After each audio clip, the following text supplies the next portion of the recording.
enhance physical facilities. Physical facilities कुठल्या आहेत? Same as Archana मॅमचा जो टॉपिक झाला आहे तो सेम आहे. फिजिकल फॅसिलिटीज स्कूलमध्ये पोस्ट ऑफ एडिटर्स आपण भावी टीचरच आहोत किंवा बरेचसे स्कूलमध्ये आपण जॉईनर्स आहोत. सुंदर प्लेग्राऊंड येस स्कूल फिजिकल फॅसिलिटीजच्या अंडर येतात. ज्या याच्यामध्ये प्लेग्राऊंड येतं, त्यानंतर library sitting arrangement, classroom, proper benches, playground, हे सगळ्या फॅसिलिटीज फिजिकल फॅसिलिटीजच्या अंडर येतात. Okay, so important of school facilities, school physical facilities तर काय महत्त्व आहे? हे सगळ्यामध्ये काय होतं, या सगळ्या प्रॉपर फॅसिलिटीज आपल्याकडे अवेलेबल जेव्हा असतात तर याचा काय परिणाम होतो? मुलांचा प्रोग्रेस प्रॉपर होतो. याच्यामुळे एनहान्स लर्निंग एन्व्हायरमेंट, बरोबर, लर्निंग एन्व्हायरमेंट जे आहे मुलाचं शिकण्याचं जे वातावरण आहे ते जर योग्य पद्धतीत असेल तर तो त्या चाइल्डचं एकदम प्रॉपर डेव्हलपमेंट त्या ठिकाणी होतो. बरोबर, जसं की मुलांना सिटिंग अरेंजमेंट सगळ्यात महत्त्वाची गोष्ट आहे. सिटिंग अरेंजमेंट जर प्रॉपर असेल तर तो मुलगा प्रॉपर कॉन्सन्ट्रेशन घेऊन प्रॉपर ठिकाणी बसून तो योग्य शिक्षण या ठिकाणी घेऊ शकतो. शिक्षणासाठी आवश्यक सुविधा उपलब्ध होतात.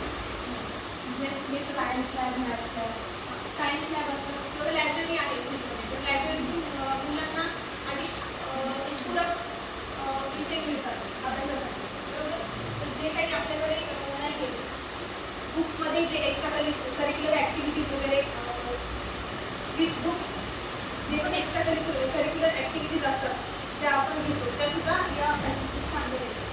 एक्स्ट्रा करिक्युलर ॲक्टिव्हिटीजमध्ये आपलं ॲन्युअल डे येतात स्कूलचे, आधी कुठे आहेत स्पोर्ट्स डे सेलिब्रेशन असतं,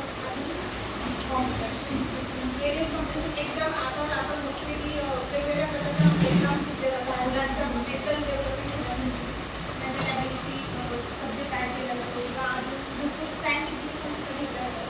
हे सगळं याच्या फिजिकल फॅसिलिटीजच्या अंडरच येतं. ठीक आहे, ह्याच्यामुळे ह्याचं काय इम्पॉर्टन्स आहे तर फर्स्ट आपण एनहान्स लर्निंग एन्व्हायरमेंट बघितलं. Second one is support curriculum delivery. एक करिक्युलम प्रॉपर आपलं जे पण करिक्युलर ॲक्टिव्हिटीज आहेत ते प्रॉपर चालण्यासाठीही या फिजिकल फॅसिलिटीजचा त्याच्यावरतीही चांगला प्रभाव पडतो. जर चांगल्या फॅसिलिटीज असतात तर एक प्रॉपर करिक्युलम म्हणजे मुलं ते ॲडॅप्ट करू शकतो. बट या फॅसिलिटीज नसतात, ज्या ठिकाणी या फॅसिलिटीज अवेलेबल नसतात त्या ठिकाणी आपण बघतो की कुठे आणि कुठे मुलांमध्येही कमतरता आपल्याला जाणवते. त्यानंतर प्रमोट स्टुडंट्स वेलबिंग. सगळं आपला हेतू जो असतो स्कूल मॅनेजमेंटचा जो हेतू असतो की एक पर्टिक्युलर आपल्याला चाइल्डची डेव्हलपमेंट करायची आहे. तर या सगळ्या फिजिकल फॅसिलिटीज ज्या आहेत या आपल्याला स्टुडंटच्या वेलबिंगसाठी खूप इम्पॉर्टंट आहे. ठीक आहे, सेकंड म्हणजे components of school physical facilities of school planning. कंपोनेंट्समध्ये जे आपण स्टार्टिंगला सांगितलं की स्कूल बिल्डिंग्स येते, स्कूल बिल्डिंग्स त्याच्या अंडर फर्निचर, लायब्ररी, लॅबोरेटरी या सगळ्या गोष्टी येतात. त्यानंतर फॅसिलिटीज असतात, drinking water facility, washroom, proper washroom facilities, हे सगळं याच्या अंडर फिजिकल फॅसिलिटीजच्या अंडर येतं. ठीक आहे, त्यानंतर इन्फ्रास्ट्रक्चर, बिल्डिंग, प्लेग्राऊंड, ठीक आहे, तुमचं प्रॉपर ॲटमॉस्फिअरमध्ये स्कूल. आता आपण बघतो की वेगळेच ज्या स्कूल आहेत त्या मोस्टली आपल्याला सिटीच्या आउटसाईडच दिसतात. का बरं? कारण मुलांना शहरी वातावरण या गोंगाटपासून कुठेतरी शांततेत त्यांनी शिक्षण घ्यायला हवं, यासाठी हे सुद्धा इन्फ्रास्ट्रक्चर जे आहेत बिल्डिंग्स वगैरे, प्लेग्राऊंड वगैरे, हे सुद्धा खूप महत्त्वाचं आहे. क्लासरूम फॅसिलिटीजच्या अंडर आपण जे बघितलं ते स्किल टेस्ट येतात, चेअर्स, प्रॉपर ब्लॅकबोर्ड, ठीक आहे, हे सगळे अजून भरपूर गोष्टी आपल्या झालेल्या आहेत. आपण बघतो नवीन मोठ्या स्कूलमध्ये जे पण ऑब्झर्व करतो प्रोजेक्टर, ठीक आहे, डिजिटल रूम्स, हे सगळ्या गोष्टी स्टुडंटच्या वेलबिंगसाठीच खूप महत्त्वाच्या आहेत. Then main thing is ventilation, proper ventilation, ठीक आहे, that is also very important. Then whiteboard and chalkboards. Classroom फॅसिलिटीजच्या अंडर या सगळ्या गोष्टी. Storage and display. स्टोरेज आहे, आपण बघतो आजकाल की स्टुडंटला हेवी लोड बॅग घेणारी शाळा म्हणजे कन्सेप्ट आजकाल आहे.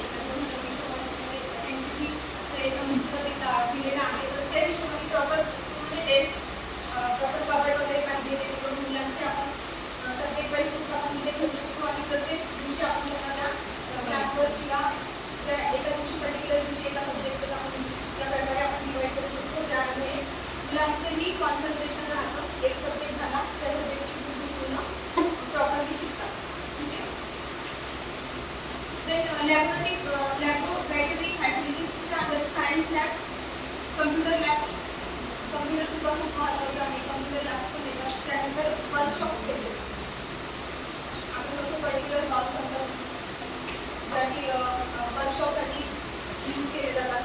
तर हा स्पेसही खूप महत्त्वाचा आहे, जेणेकरून अदर ॲक्टिव्हिटीज आपण त्या ठिकाणी घेऊ शकतो.